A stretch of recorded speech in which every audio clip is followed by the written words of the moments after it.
Real Country 1430 WRDN. Brian Winnikins at World Dairy Expo. Thank you to our expo sponsors, including Mycogen Seeds. Matt Carl's your representative serving Northwest Wisconsin. Also AMPI, Annabis Silo of Durand, and the Wisconsin Farmers Union.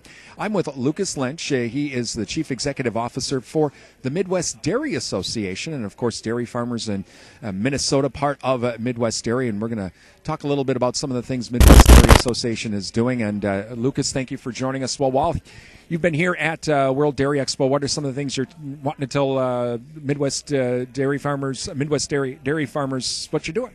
Sure. Well, one of the great things that has been here at the expo is the Undeniably Dairy booth, where Dairy Management Incorporated, and Midwest Dairy is really a partner subsidiary of Dairy Management Inc., where we work on promotion, research, and education on behalf of the dairy farmer checkoff.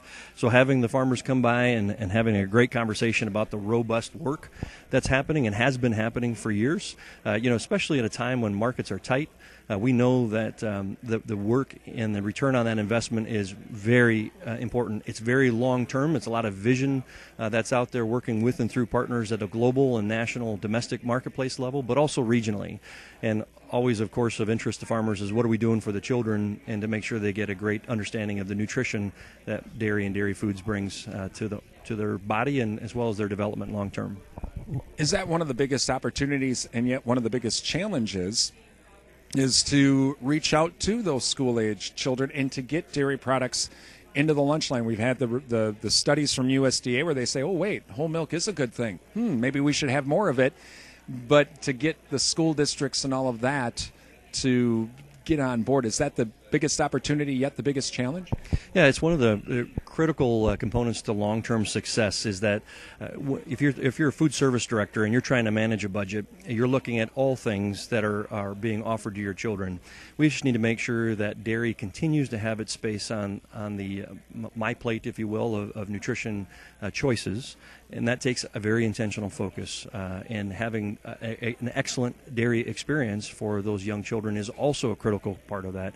Warm milk is not a favorable experience to a child. They want that ice-cold, refreshing beverage, and we hope that the science of whole milk and what that does for early brain development continues to make inroads with USDA dietary guidelines and recommendations.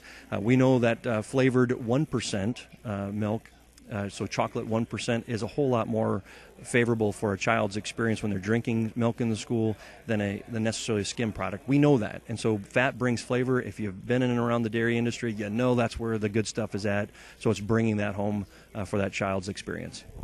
Is that infrastructure for these schools to keep milk ice cold? Is that really one of the biggest hurdles that the dairy industry is facing to get more milk into that lunch line?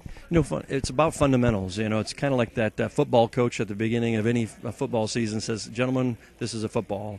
It's getting back to the basics. And I think we can't ever think too hard about some of the fundamental things that we've got to do, and that's just making sure that we're doing that blocking and tackling in that experience that a child or other consumer is going to get in the dairy case. Without that experience and that long-term effect of that, it's something we got to watch every day. Part of that's the checklist. Midwest Dairy working with schools to make sure they're walking through milk quality checklists and how they have a cold chain to preserve that. But really looking out in the future, it's really making sure the innovation continues, working with our research centers to ensure that the innovation of dairy products is keeping up with the changing pace of consumers and really forecasting where consumers are going and landing with them so that when they get to that preference, dairy is uniquely positioned to be right there for them. We were talking with Lucas Lentsch. He is a Chief Executive Officer with Midwest Dairy today here at World Dairy Expo. Lucas, along with the schools, what about the fast food companies? There's another lot of success over the years, Domino's, McDonald's, that sort of thing. But there seems to be more work that can be done and more opportunities with some of the food companies. Well, we know that our partnerships with McDonald's, Domino's, Pizza Hut, KFC, Taco Bell, all of that is tremendously valuable for the farmers. That makes a ton of incremental change to a menu item, results in incremental consumption of dairy and dairy solids across the supply chain. Taco Bell, 90% of those menu items have dairy on them.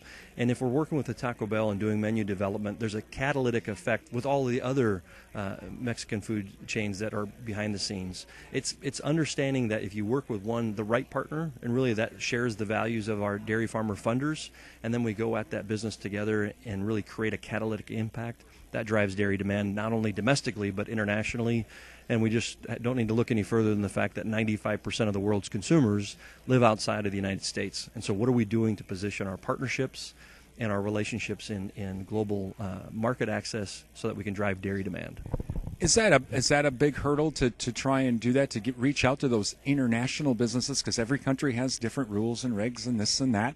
And so how difficult is that? Yeah, I think it comes back to working with and through partners. If you're trying to go into a marketplace without a relationship, it's hard to develop. But when we start a relationship here domestically in the United States and we follow that relationship internationally, sure, the managers and leadership can change, but there's some continuity of thinking across the globe. And that's one thing that the partnership and really a commitment that the dairy farmer leaders have asked of us as the staff that fulfill this mission is to make sure that we've got contingencies in that so that when we do that development abroad, it's using U.S. dairy.